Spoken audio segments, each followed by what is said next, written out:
Case scenario 6। Ashok एक proprietor है जो कि ट्रेडिंग करता है ऑफिस स्टेशनरी में, जिसका टर्नओवर 14 लाख है प्रीवियस फाइनेंशियल ईयर में, जो ट्रांजैक्शन सिर्फ with in the state supply करता है और परचेज आउटसाइड द स्टेट यानी इंटर स्टेट कर सकता है। तो विद इन द स्टेट है तो कंपोजिशन के लिए सोच सकता है। प्रीवियस ईयर में 14 लाख है, WB का कहानी है तो ठीक है कंपोजिशन मिलेगा, क्योंकि कंपोजिशन है 1.5 करोड़ का लिमिट प्रीवियस ईयर का। प्रीवियस ईयर में 14 लाख है, मिलेगा। ठीक है, ये इसका एक हाउस है जो कि फर्स्ट फ्लोर ये लेट आउट पे दिया, ये खुद रहता है। तो रेंट पे जो रेंट एग्जाम्प्ट होता है, GST नहीं लगता। अप्लाई फॉर GST करता है, वॉलंटरी करता है। 2 अप्रैल को ये अप्लाई कर रहा है। अगर वॉलंटरी अप्लाई किया है तो वो 2 तारीख से नहीं मिलेगा, जिस दिन ग्रांट हुआ उसको रजिस्ट्रेशन उस दिन से मिलेगा। यानी 9 तारीख को मिला तो 9 तारीख से इसको ये GST चार्ज कर सकता है।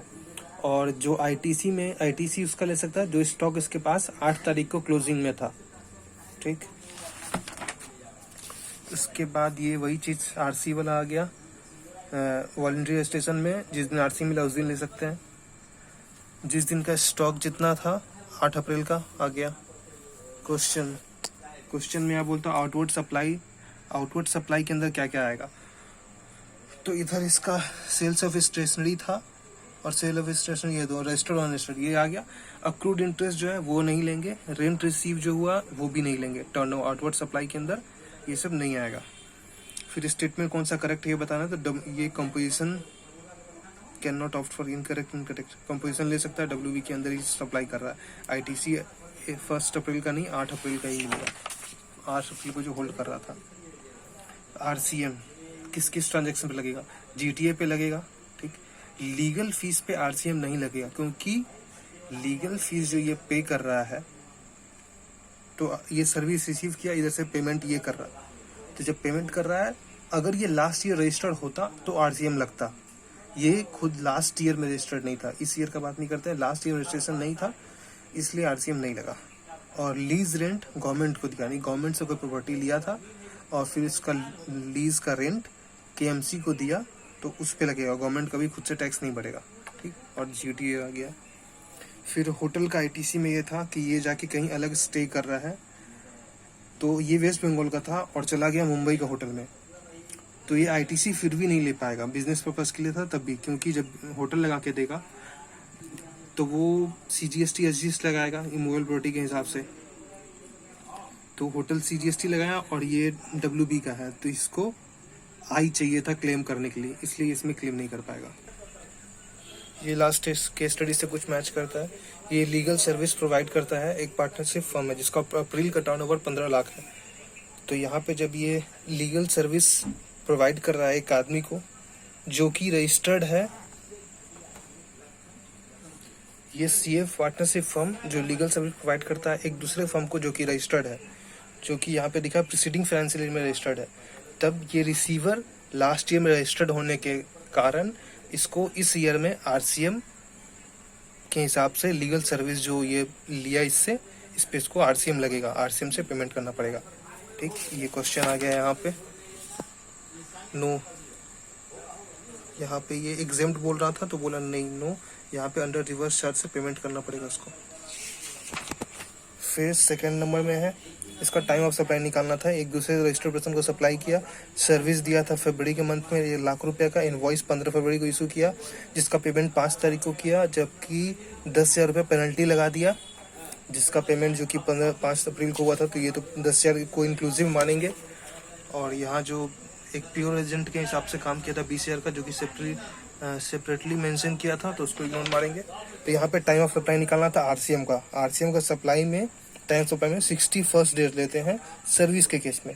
61st day from the date of issuance of invoice, जो कि हो गया 15 फरवरी, और डेट ऑफ पेमेंट जो कि हो गया 5 अप्रैल। तो 15 फरवरी में 60 दिन जोड़ेंगे तो अप्रैल से ज़्यादा ही आएगा, तो विच एवर इज अर्ली में 5 अप्रैल आ गया।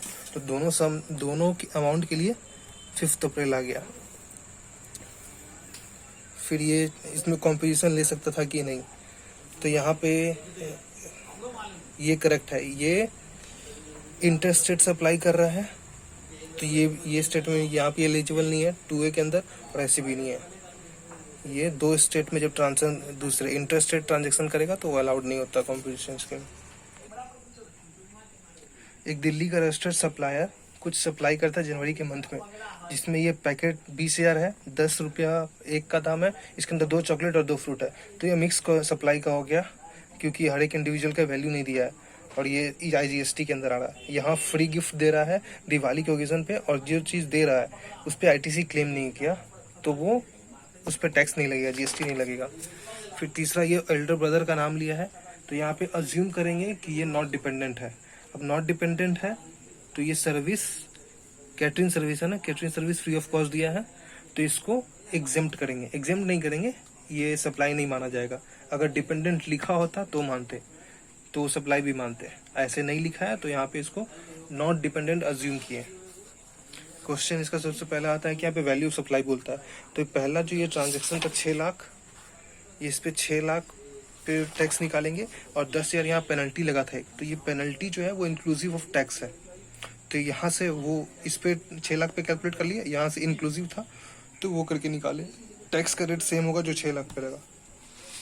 उसके बाद ये दोनों इजी था, ये थर्ड है। फोर्थ है यहाँ पे वही एल्डर ब्रदर वाला कहानी। ये एक पार्टनरशिप फर्म है जो कि रजिस्टर्ड है उत्तर प्रदेश के अंदर। ये उसका अक्टूबर मंथ का सप्लाई है।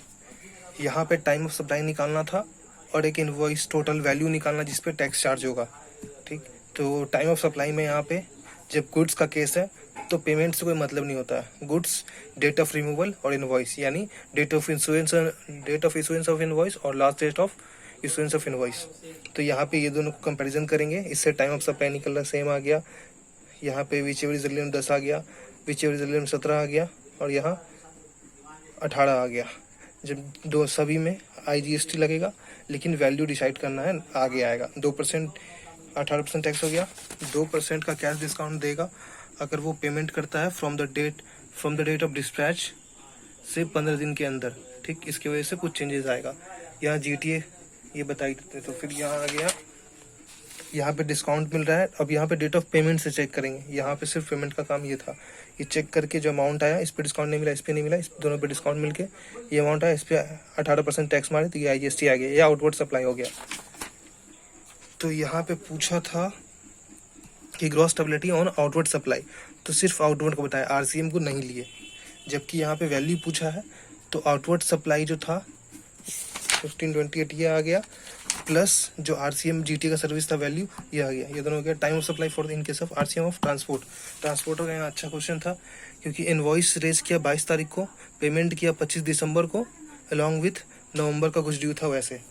तो यहाँ पे 61 day from the return invoice 22 अक्टूबर को शुरू किया था, तो 22 दिसंबर आ गया, और पेमेंट 27 दिसंबर को किया था, तो टोटल मिला के विच ओरिजिनल में 22 तारीख आ गया। लास्ट क्वेश्चन, ये एक सप्लायर था, रजिस्टर था यूपी के अंदर।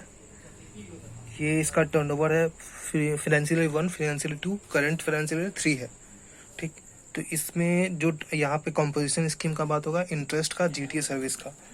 तो ये सबसे पहले आता है कि कॉम्पोजिशन स्कीम जो सर्विस का लिमिट था वो देखा जाता है प्रीवियस ईयर का जो अमाउंट है, प्रीवियस 10% लेते हैं, वो प्रीवियस ईयर का टोटल का गुड्स प्लस सर्विस का टोटल करके जो 10% आता है वो इस साल का सर्विस में चेक करना होता है। और फर्स्ट ईयर में शायद वो 5 लाख का लिमिट मिलता है, ये एक बार चेक करना होगा, जो क्योंकि फर्स्ट ईयर में पिछला साल कंपेरिजन करने के लिए कुछ नहीं है, तो 5 लाख का एक अमाउंट मिलता है, उससे कंपेयर कर सकते हैं। फिर इंटरेस्ट इनकम है, ये इंक्लूड नहीं होगा कॉम्पोजिशन स्कीम को लिमिट चेक करने में, और 10% के अंदर भी 10% का जो है उसके अंदर भी। GTA सर्विस जो 5% लगता है RCM, ये 5% कॉम्पोजिशन स्कीम लेने के बाद भी 5% से ही कैलकुलेट होगा। चले, और यहाँ पे हाँ प्रीवियस ईयर का लिमिट टर्नओवर को लेके कैलकुलेट करते हैं। चैरिटेबल ट्रस्ट का जो सर्विस मिलता है, जो service provided by charitable trust है, वो 4 सर्विस एग्जेम्प्ट है। जो चैरिटेबल ट्रस्ट को मिलता है वो एग्जाम्पशन कहीं स्पेसिफिक, मतलब एक वो एग्जाम्पशन में नहीं आता, स्पेसिफाई करके एग्जाम करना पड़ेगा उसको। कॉम्पोजिशन स्कीम ये पूछा पहला question, is it composition scheme ले सकता है कि नहीं। तो इस ईयर का फाइनेंशियल ईयर 3 में लेने के लिए इसको लास्ट ईयर का टर्नओवर 102,925 ये दोनों को जोड़ के देखना पड़ा, 10% इतना आ गया। हाँ, इतना था इसका सर्जरी रहेगा, सप्लाई रहेगा टोटल, तो ये ले सकता है। अगर ले लिया तो कितना पे लेगा, तो ये मैन्युफैक्चरर था, तो मैन्युफैक्चरर पे 1% लगता है और वो टोटल वैल्यू पे लगता है, इंटरेस्ट को छोड़ के। दोनों गुड्स एंड सर्विस पे एग्जाम्ड और टैक्सेबल दोनों पे 1% लग के आ गया। और इनवर्ट सप्लाई जो था आरसीएम का, उस पर 5% तो देना ही पड़ेगा उसको। उसके बाद इनकरेक्ट कौन सा था, ये था चैरिटेबल ट्रस्ट वाला जो बात कर लिए। अब ये एक अच्छा क्वेश्चन था जहाँ पे एबीसी इसको ऑर्डर देता है और ये इसको डायरेक्ट करता है कि डायरेक्ट यहाँ सप्लाई कर दो, तो ये बिल टू शिप टू वाला हो गया। ठीक, इसके अंदर आता है बिल टू शिप टू में लोकेशन ऑफ थर्ड पार्टी, या फिर जो लोकेशन जो ऑर्डर प्लेस किया, यानी इस दोनों के बीच में प्लेस सप्लाई यहाँ होगा और ये दोनों के बीच में जहाँ पे गुड प्लेस सप्लाई यहाँ होगा। तो यूपी एंड गुजरात, एक आ गया गुजरात और एक आ गया यूपी।